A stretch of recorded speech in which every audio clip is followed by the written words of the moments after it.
যারা এলআইসিতে পয়সা রেখেছিলেন তারা রেডি হয়ে যান, দিয়েছে ঘোগলা করে আদানি ৩৬,০০০ কোটি।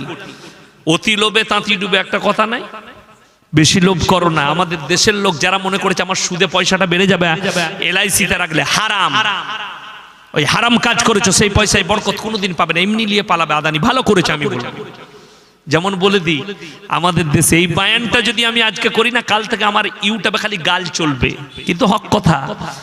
যারা চাকরি দেখে বিটির বিয়ে দিয়েছিল তারা দেখো চাকরিগুলো 1920 11 জনের চাকরি বাতিল, কত লিবিলে আবার টাকাটা ফেরত দিতে হবে। যারা জামাইয়ের চাকরির পরে বিটি দিয়েছো তারা রেডি হবে, এরপর ইন্দুর মারা বিষ খা। চাকরিজীবী জামাই নেবে, ওই ছেলেটা চলবে না। রুজির মালিক আল্লাহকে সবাই বিশ্বাস করবেন, জোরে বলুন ইনশাআল্লাহ।